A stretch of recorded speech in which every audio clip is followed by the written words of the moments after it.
welcome back to Inside the Den. We're going to be doing a scheduled breakdown of Nevada football. Obviously, they are opening up in 10 days against USC in Southern California. Nice little introduction to the season with Caleb Williams and the number 6 team in the nation, correct? Yes, number 6 by both coaches in the AP Top 25. Wow, that's it's impressive. Obviously, we talked about in our prior episode how, are they going to live up to, losing by less than they lost to Oregon, but kind of like, talk about what they're up against in a USC team. Yeah, I mean, obviously Caleb Williams is back, so the reigning Heisman Trophy winner, he wants to throw for 50 touchdowns this year. We'll see if that happens. I think USC's defense was very problematic last year. You saw that in the Cotton Bowl against Tulane. Can Nevada take advantage of that and maybe keep it close for a half? They are a 38-point underdog as we speak right now. Nevada's largest underdog spread in its history, 32 points at Texas A&M in 2015. That was actually a fairly competitive game. This could go down as a top 5 team Nevada ever plays. Obviously, Caleb Williams is going to be the number 1 draft pick in 2024, barring his health. So that is a huge challenge for this Nevada defense. Can they keep him under 50 points? Can they keep this game competitive for the first 30 minutes, I think is the big question. But as we go through this game-by-game breakdown, I'll give you a win or a loss. On this one, I'm going to have to go with the loss for the Wolfpack. I agree with you. Loss. I mean, I'm an optimist, but come on, man. You're playing the number 6 team in the nation. We're trying to rebound here, and just different talents here, and rightfully so. I mean, they have all their facilities, Lincoln Riley, and just world class institution there, and it's a tough matchup. I spoke with Jalen Ortiz the other day, and I asked him, have you ever seen a quarterback in the Mountain West that can diagnose a defense right off the line? And he said, no, maybe Jake Hayner last year, but we are opening against one in Caleb Williams. Yeah. So Kwame and Coach Bethea and Ken Wilson have their work cut out for them against this offense, and hopefully they can keep it within 30. Yeah, but I mean, 3 former USC players on Nevada's roster this year, John Jackson III, Elijah Winston, and Joey Rodriguez. So it'll be a really good experience for them. And I know a lot of Nevada players grew up wanting to play for USC. So they'll be pumped up, but I think that once that adrenaline kind of eases off, it's going to be a very difficult challenge. All right, and fast forward a week, we come back here to Mackey. They're going to pack the Mac, as they say, against Idaho Vandals. Former WAC rival. They're now at the FCS level in the Big Sky. They were picked to finish 5th in the Big Sky preseason poll. They did have 4 players on the all-conference offensive team in the Big Sky. They have the reigning Jerry Rice FCS Freshman of the Year at quarterback. So it's a talented offense. A couple of locals, Tommy and Sean McCormick from Churchill County High School, both defensive players. Tommy, I believe it was, finished 3rd on the team in tackles last year, had 4 interceptions. So it'll be a cool homecoming for them. Nevada did lose to an FCS team last year in Incarnate Word. They also lost to an FCS team in 2017 against Idaho State. So they've been tripped up a couple times by FCS schools. I know our Mike Stephenson is very concerned for the Wolfpack in this game. He's basically calling for potentially an upset, but I think Nevada wins. We'll give them a victory 1-1 on the season. I'll give you a win, and I'll give you my favorite Idaho Vandal of all time, Mike Uapati. I don't really like Michael Uapati. That's a long story, though. I covered a 49ers game. I was in their locker room. I was going to talk to Colin Kaepernick. Got razzed a little bit by Mike when I was in there. So he's razzing you. Yes. Yeah, I went to Idaho and had a football camp up there, and Mike was an offensive line, kind of helped out with the kids there, and he helped me out. Nice. But 2 different experiences, but the razzing is... I don't want to say what he said, but... He said some stuff that I'll never forget. Okay, so. all right. Okay. All right. Move forward next week, and luckily it's not basketball. We're playing the Kansas Jayhawks. Yeah. A program that was successful to start last year, made their way into the AP Top 25, and then fell off. Yeah, kind of fell apart. Yeah. Lance Leopold's 3rd year there. He actually was Buffalo's coach before that, and then a very successful Division III coach where he won national championships. Did play Nevada twice when he was at Buffalo, so he has been to Mackey Stadium before. Like you said, this program was down and out for basically 15 years before he took over. They've got a very talented quarterback coming back. This is the first Power 5 opponent at Mackey Stadium since 2019. Purdue 2. That obviously went very well for Nevada. I don't think this one goes quite as well for the Wolfpack. I think this is a winnable home game against a Power 5 opponent. You don't get those opportunities all that often. Nevada beat Oregon State at home, Power 5 as well in 2018. They beat Washington State at home in 2014. Ken Wilson was actually on that staff. So we've seen them, beat some pretty, big name schools here at Mackey Stadium. You go back to Cal 2010. I don't think this one ends up in the Wolfpack's favor. So we'll give them a loss, and Nevada will be at 1-2 after this contest. I'll give them a win. Okay. But do you think it's enough for them to storm the field? Yeah, I think if they beat Kansas, they'll probably storm the field. Okay.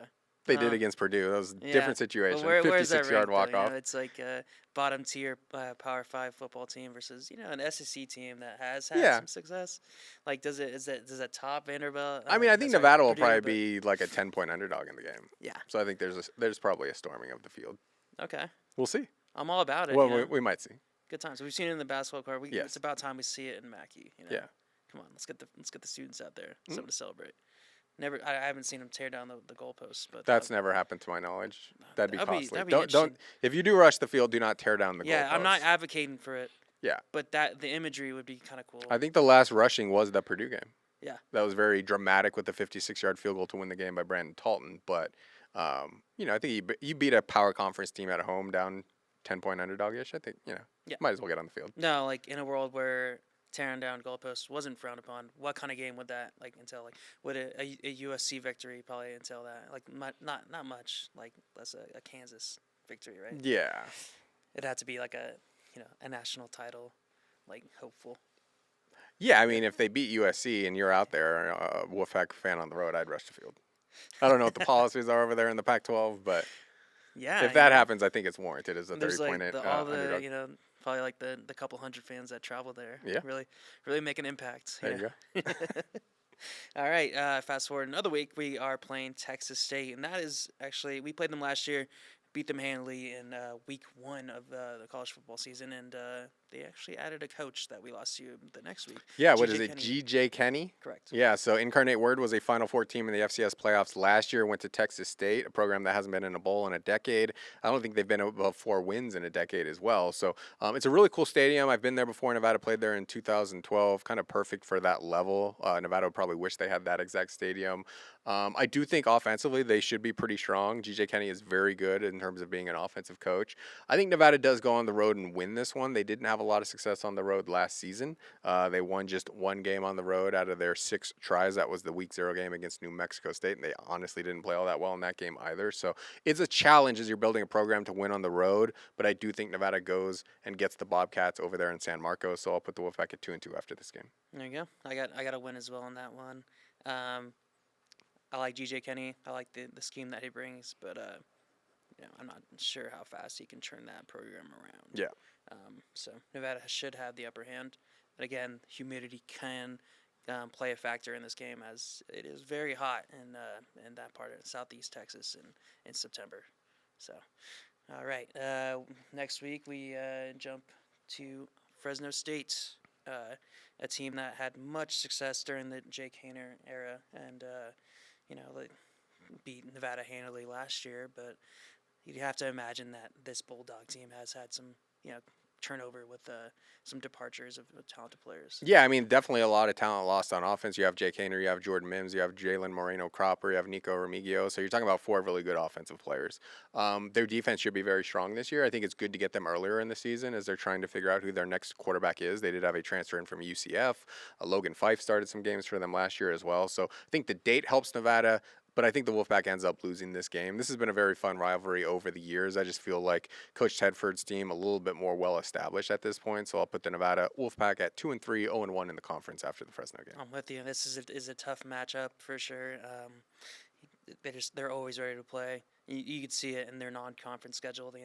They played Oregon, whether it was a year or 2 ago, but kind of pushed them hard when they were a top 10 team. And yeah, you could see that that coach gets the program right, and they get them ready to play. And again, you never know what can happen in these conference games, but it's feeling like a loss. All right, we come back and play UNLV. The staple game. Chris Alt saying, you could go 1-11, but if that one win against UNLV is is there, then that makes the entire season. Yeah, I don't like Yeah. that mantra. If the only thing you do in a season is beat UNLV, which is a terrible football program, you did not have a successful season. Now, if you I lose to agree. UNLV, you did also not have a successful season. So So yeah, I'm not with the 1-11, but UNLV, and it's all yeah. good. I think that's still a terrible season. But Nevada coming off a loss against UNLV, they need to win this game for sure. UNLV is 3-2 at Mackey Stadium since Coach Alt resigned in 2012. So the Rebels have had a lot of success here in Reno against the Wolfpack over the last decade. They have a first-year head coach, Barry Odom. He's the only first-year head coach in the Mountain West. He's going to be working through some things because they lost a lot of talent in the offseason. I think Nevada does protect home. I think they get that cannon back, and I think Nevada moves to 3-3 after this game, 1-1 in conference. Yes, that is a win. New coach. They have to head back up here to Mackey to play. It should be a loud environment. Is that a day game or is that a night game? That is a day It's a game. That's day actually game, on so- Nevada Sports Net. You can yeah. watch it right here. Yeah, Earlier it'll in be the there. season, it's the 150th anniversary of the university, so that's why they wanted this to be kind of a celebration of that. So it was moved up, not on Nevada Day weekend, not on the regular season finale, which is traditional rivalry week. So an earlier October game, or I guess September game. I guess it'd be like October early 14th. October. But Yeah. it's super important because if you lose this game, I think you kind of lose your fan base for the rest of the year. So that's kind of the risk of playing UNLV early in the season.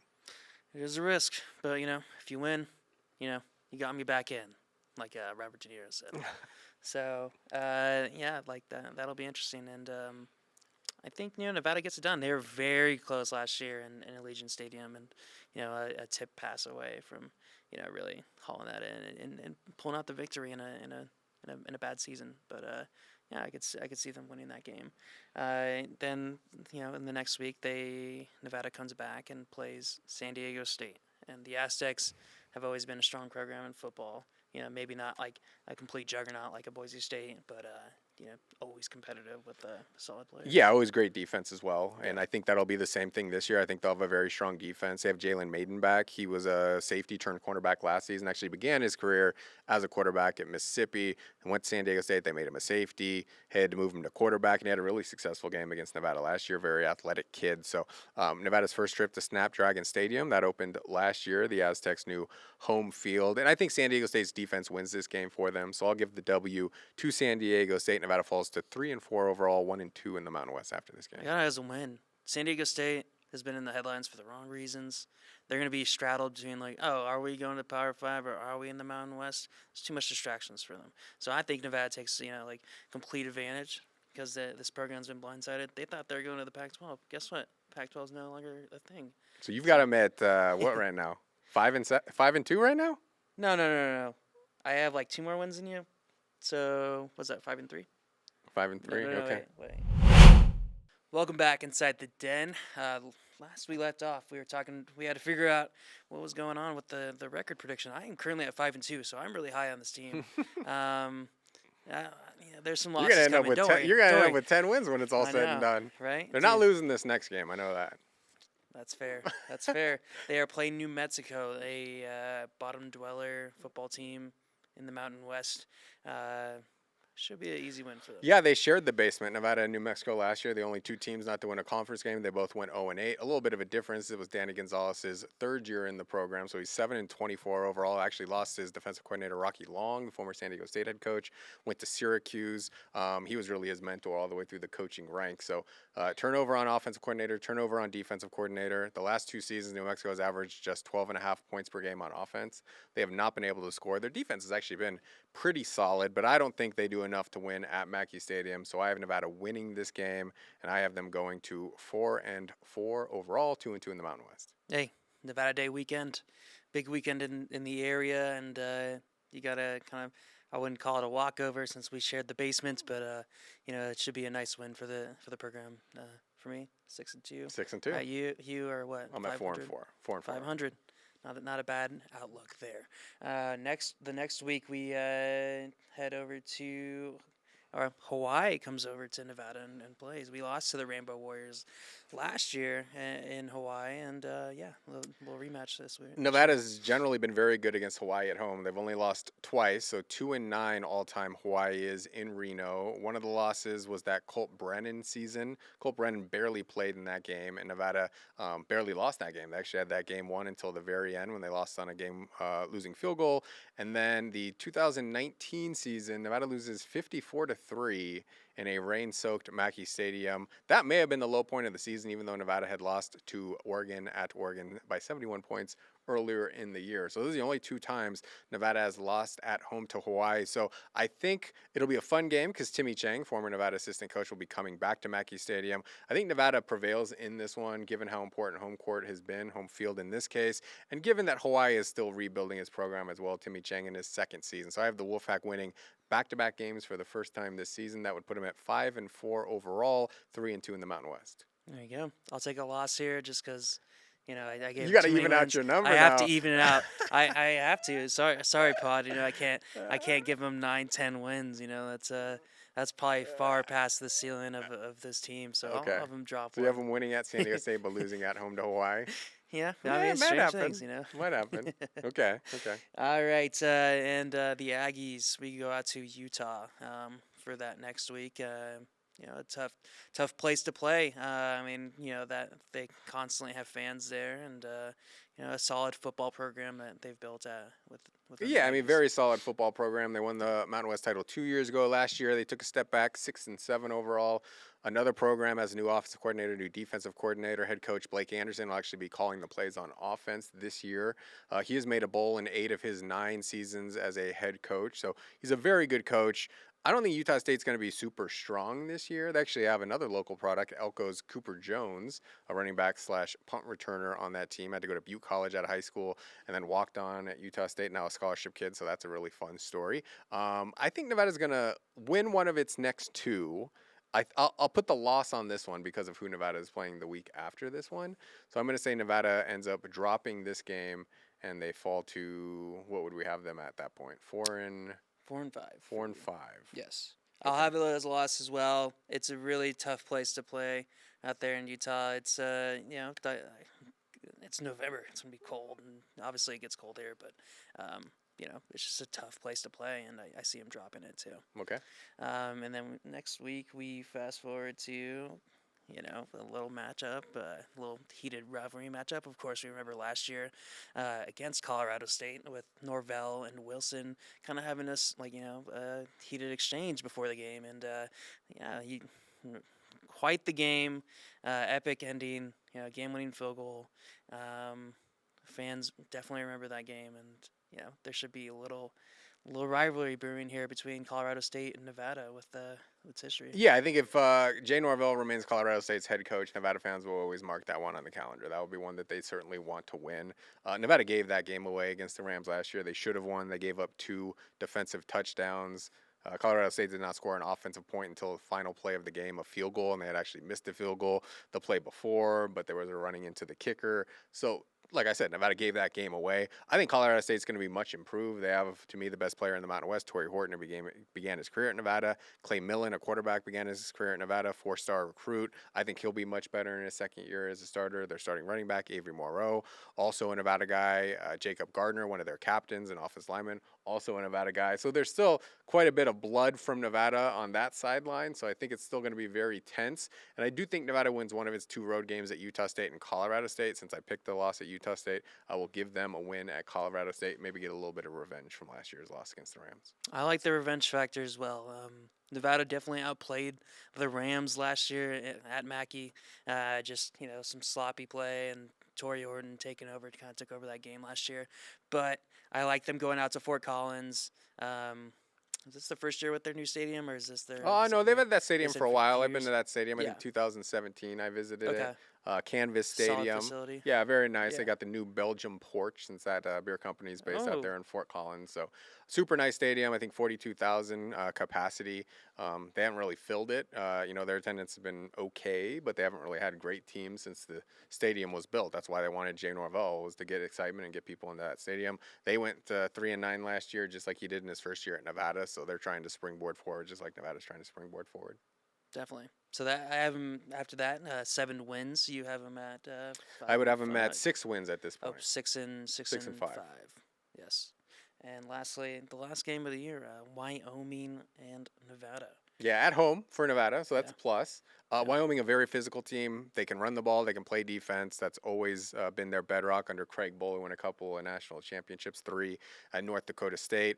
Their offense was a little bit problematic last year. They were another team like Nevada, more interceptions than touchdown passes. So if their quarterback play improves, I think this is a team that can compete for a Mountain West championship because their defensive line is great. They have Easton Gibbs at linebacker. He's arguably the best defensive player in this conference. John Hoyland's their kicker. He's a preseason All-American by the Associated Press. So they got the special teams. They've got the defense. The question is, can they get to 24 points per game? I think this could be a very big game for Wyoming as they try and push to get into the Mountain West Championship game. Obviously, it'll be senior day at Nevada, so a lot on the line for the Wolfpack as well. I'm going to give this one to Wyoming. I just think it's a more put-together program as Craig Bull's been there almost a decade, whereas Nevada just in the second season under Ken Wilson. So I have a Wolfpack loss that would put Nevada at 6-6 on the season, including 4-4 in the Mountain West. So right down the middle, about as average as you can be in terms of win-loss record, both overall and in conference. I have a loss as well. You came out with your top players in the Mountain West poll earlier this year, and I just noticed a lot of Wyoming presence, a lot of defenders too. Yeah. And if you're gonna pose the question, Nevada's defense against Wyoming's defense, who limits the other offense more? I think Wyoming ultimately will limit the Nevada offense more than the Nevada defense will limit the Wyoming offense, and thus Wyoming wins. And my record ends obviously 7-5. 7-5. So hot start, kind of cooled off at the end, but still a step in the right direction for Nevada. Much better than the 2-10 record last year. Anywhere in between. We talked about it. Those incremental steps for this program to, move up from rock bottom seemingly last year, and it seems like whether 6-6 or 7-5, that's a step in the right direction. We'll check back in December. We'll see how we did. Yes, and we'll see. I picked some upsets there, but if we beat Kansas, we're storming that field. Okay, there we go.